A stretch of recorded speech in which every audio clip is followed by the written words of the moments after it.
ಶ್ರೀ ಗುರುಭ್ಯೋ ನಮಃ ಪರಮಗುರುಭ್ಯೋ ನಮಃ ಶ್ರೀಮದಾನಂದ ತೀರ್ಥ ಭಗವತ್ಪಾದಾಚಾರ್ಯೇಭ್ಯೋ ನಮಃ ಆಪಾದಮೌಳಿ ಪರ್ಯಂತಂ ಗುರುಣಾಂ ಆಕೃತಿಂ ಸ್ಮರೇತ್ತೇನ ವಿಘ್ನಾಃ ಪ್ರಣಶ್ಯಂತಿ ಸಿದ್ಧ್ಯಂತಿ ಚ ಮನೋರಥಾಃ.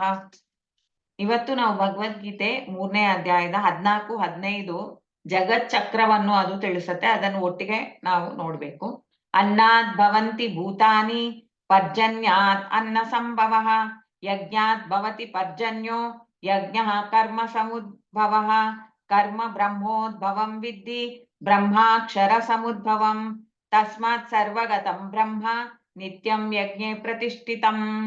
ಅನ್ನಾತ್ ಭವಂತಿ ಭೂತಾನಿ ಪರ್ಜನ್ಯಾತ್ ಅನ್ನ ಸಂಭವಃ ಯಜ್ಞಾತ್ ಭವತಿ ಪರ್ಜನ್ಯೋ ಯಜ್ಞಃ ಕರ್ಮ ಸಮುದ್ಭವಂ ಕರ್ಮ ಬ್ರಹ್ಮೋದ್ಭವಂ ವಿದ್ಧಿ ಬ್ರಹ್ಮಾಕ್ಷರ ಸಮುದ್ಭವಂ ತಸ್ಮಾತ್ ಸರ್ವಗತಂ ಬ್ರಹ್ಮ ನಿತ್ಯಂ ಯಜ್ಞೆ ಪ್ರತಿಷ್ಠಿತಂ. ಈ ಯಜ್ಞ ಜೀವರು ಅಂತ ಅನ್ನುವಂಥವ್ರು ಅನ್ನದಿಂದ ಹುಟ್ಟುತ್ತಾರೆ ಅಂತ ಅನ್ನುವಂಥ ವಿಷಯ ನಾವು ಇವಾಗ್ಲೇ ಹಿಂದೆ ನೋಡಿದೆವು. ಅದನ್ನ ಇಲ್ಲಿ ಸ್ಪಷ್ಟ ಮಾಡಿ ಹೇಗೆ ಈ ಸೈಕಲ್ ಇದೆ ಅಂತ. ಜೀವ ಇದ್ದಾನ, ಅವನು ಹೆಂಗೆ ಹುಟ್ಟಿದ ಅಂತಂದ್ರೆ ಅನ್ನದಿಂದ ಹುಟ್ಟಿದ. ಅನ್ನಾದ್ ಭವಂತಿ ಭೂತಾನಿ. ಆ ಅನ್ನ ಹೇಗೆ ಹುಟ್ಟಿತು ಅಂತಂದ್ರೆ ಮಳೆಯಿಂದ ಅನ್ನ ಹುಟ್ಟಿತು. ಅದಕ್ಕೆ ಪರ್ಜನ್ಯಾತ್ ಅನ್ನ ಸಂಭವ. ಪರ್ಜನ್ಯ ಅಂತಂದ್ರೆ ಮೋಡಗಳು ಮಳೆಗೆರೆದಾಗ ನಮಗೆ ಸಸಿಗಳು ಬೆಳೆದು ಸಸಿಯಿಂದ ಆಹಾರದ ಒಂದು ಉತ್ಪತ್ತಿ ಆಗುತ್ತೆ. ಪರ್ಜನ್ಯ ಅಂತಂದ್ರೆ ಮೋಡದ ಅಭಿಮಾನಿ ಪರ್ಜನ್ಯ ಅಂತ ಅನ್ನುವಂಥ ದೇವತೆ. ಯಜ್ಞಾತ್ ಭವತಿ ಪರ್ಜನ್ಯೋ, ಯಜ್ಞಗಳು ಅಂತ ಅನ್ನೋದನ್ನ ನಾವು ಆಹುತಿಯನ್ನು ಕೊಟ್ಟು ಆ ಆಹುತಿಯನ್ನು ಕೊಟ್ಟಾಗ ಆ ಅಗ್ನಿಯಲ್ಲಿರುವಂತ ಸಪ್ತ ಕಿರಣಗಳು ಏನಿದೆ, ಆ ಸಪ್ತ ಕಿರಣಗಳು ಸೂರ್ಯನ ಸಪ್ತ ಕಿರಣಗಳಲ್ಲಿ ಹೋಗಿ ಸೇರಿ ಅದನ್ನು ಎನರ್ಜೈಸ್ ಆಗಿ ಅದರಿಂದ ಹೆಚ್ಚು ಈ ಕಾರ್ಯ ಪ್ರವೃತ್ತಿ ಆಗ್ತಾ ಇರುತ್ತೆ. ಯಜ್ಞ ಅಂತ ಅನ್ನುವಂಥದ್ದನ್ನು ಮಾಡೋದ್ರಿಂದ ಏನು ಪರ್ಜನ್ಯ ಉತ್ಪತ್ತಿ ಆಗ್ತಾನ ಅಂತಂತಾರೆ. ಪರ್ಜನ್ಯ ಎಲ್ಲಿಂದ ಬಂದ ಅಂದ್ರೆ ಯಜ್ಞದಿಂದ ಬಂದ. ಯಜ್ಞ ಅಂತ ಅನ್ನುವಂಥದ್ದು ಕರ್ಮದಿಂದ ಕರ್ಮ ಸಮುದ್ಭವ ಅಂತ. ಕರ್ಮ ಅಂತ ಅನ್ನೋದೇನು? ಯಜ್ಞಕ್ಕೆ ಸಂಬಂಧಪಟ್ಟ ಕರ್ಮಗಳು.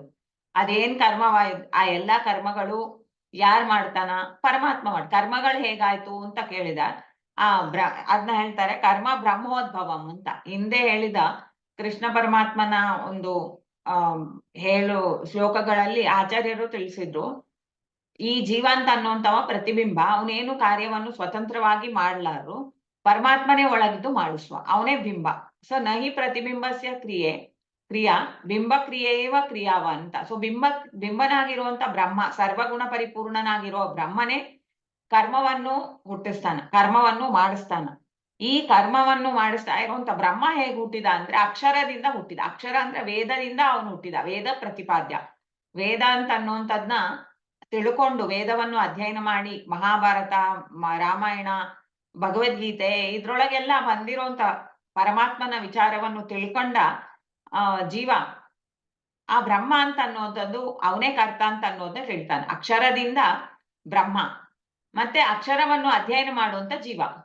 ಇದೇ ಒಂದು ಸುತ್ತು.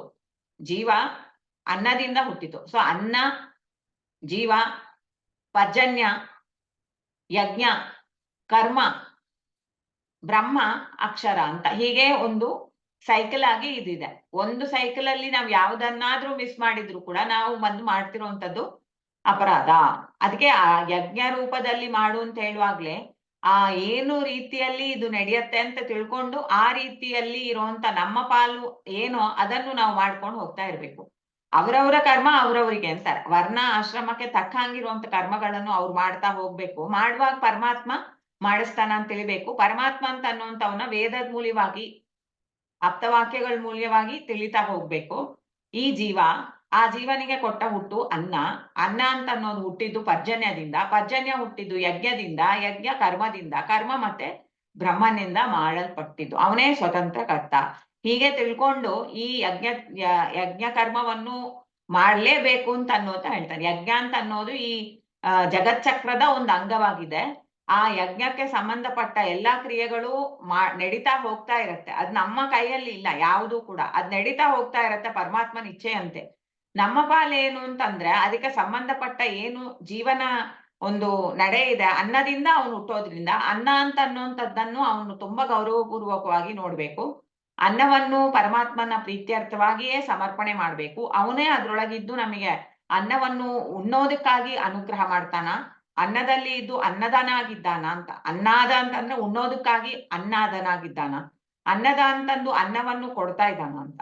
ಈ ತರ ಅನ್ನ ಅಂತ ಅನ್ನೋದು, ಸ್ವಯಂ ಅನ್ನ ಅಂತ ಅನ್ನೋದು ಅವನ ಹೆಸರೇ ಅಂತ ಉಪನಿಷತ್ ಹೇಳುತ್ತೆ. ಹೀಗಾಗಿ ಈ ಪರಮಾತ್ಮನ ಒಂದು ತಿಳಿಸಿಕೊಡುವಂತ ಒಂದು ವ್ಯವಹಾರವೇ ಈ ಜಗತ್ತಲ್ಲಿ ನಡೀತಾ ಇರುವಂತ ಈ ಚಕ್ರ.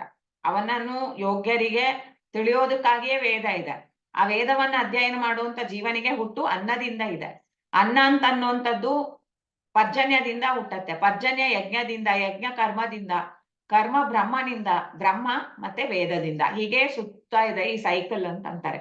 ಇದರಿಂದ ನಾವು ಜೀವನ ಚಕ್ರದ ಒಂದು ಅಂಗವನ್ನೇ ನಾವು ಪರಿಶೀಲನೆ ಮಾಡಿದಾಗ ನಮ್ಮ ಕರ್ತವ್ಯ ಏನು ಅಂತ ಅನ್ನೋದನ್ನ ನಮಗೆ ಇಲ್ಲಿ ಗೊತ್ತು. ನಾವು ಪರ್ಜನ್ಯ ಮಾಡೋ ಕೆಲಸ ಮಾಡಕ್ಕಾಗಲ್ಲ, ಬ್ರಹ್ಮ ಮಾಡೋ ಕೆಲಸನ ನಾವು ಮಾಡಕ್ಕಾಗಲ್ಲ. ನಾವೇನ್ ಮಾಡಕ್ಕಾಗೋದು? ನಾವು ಮಾಡ್ಬೇಕಾದದ್ದು, ಅದಕ್ಕೆ ಜೀವ ಬಂದು ಏನ್ ಮಾಡ್ಬೇಕು? ಕೃತಜ್ಞತಾ ಭಾವದಿಂದ ಈ ಸ್ಮರಣೆಯನ್ನು ಮಾಡ್ಬೇಕು. ಈ ತರ ಯಜ್ಞವನ್ನು ನಾವು ಮಾಡ್ಬಿಟ್ರೆ ಅದರಿಂದ ಮಳೆ ಬರುತ್ತೆ. ಯಜ್ಞದಿಂದ ಹಿಂದೆ ಎಷ್ಟೋ ಕರ್ಮಗಳು ನಡೆಯುತ್ತೆ.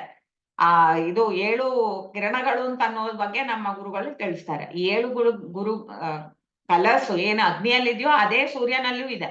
ಈ ಅಗ್ನಿ ಅಂತ ಅನ್ನುವಂಥದ್ ಮೂಲವಾಗಿ, ನಾವು ಮಂತ್ರದ ಮೂಲವಾಗಿ ಅದನ್ನು ಕಳಿಸಿದಾಗ ಅದು ನಮಗೆ ಆ ಒಂದು ಕೃತಜ್ಞತಾ ಪೂರ್ವಕವಾಗಿ ಮನಸ್ಸಲ್ಲಿ ಗೌರವಪೂರ್ವಕವಾಗಿ ನಾವು ನಡೆಸಿದಾಗ ಅದು ಈ ಜಗತ್ತಿಗೆ ಅನ್ನದ ಸಮೃದ್ಧಿಯನ್ನು ಉಂಟು ಮಾಡುತ್ತೆ ಅಂತ. ಆ ತರ ಚಿಂತಿಸಿ ನಾವು ನಮ್ಮ ಎಲ್ಲ ಕರ್ಮಗಳನ್ನು ನಾವು ಪರಮಾತ್ಮನಿಗೆ ಅರ್ಪಣೆ ಮಾಡ್ಬೇಕು ಅಂತ ಈ ಪದ್ಯದಲ್ಲಿ ಯಜ್ಞ ಅಂತ ಅನ್ನೋದು ನಿಮಗೆ ಅಗತ್ಯವೇ ಅಗತ್ಯ ಅಂತ. ಯಾಕಂದ್ರೆ ಈ ಜೀವ ಜೀವ ಈ ಜಗತ್ ಚಕ್ರ ಇದೆಯೋ ಅದ್ರಲ್ಲಿ ಯಜ್ಞವೂ ಒಂದು ಅಂಗ.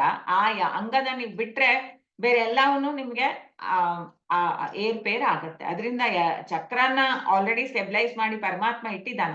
ಅದ್ರಲ್ಲಿ ಇರುವಂತ ಯಜ್ಞವನ್ನು ನಾವು ಬಿಡಕ್ ಸಾಧ್ಯವೇ ಇಲ್ಲ, ಮಾಡ್ಲೇಬೇಕು ಅಂತ ಅನ್ನೋದನ್ನ ಇಲ್ಲಿ ತಿಳಿಸ್ತಾನ. ಹೀಗಾಗಿ ಇದನ್ನು ನಾವು ಇವಾಗ ಸಮರ್ಪಣೆ ಮಾಡೋಣ. ಶ್ರೀ ಕೃಷ್ಣಾರ್ಪಣಮಸ್ತು. ಹರೇ ಶ್ರೀನಿವಾಸ.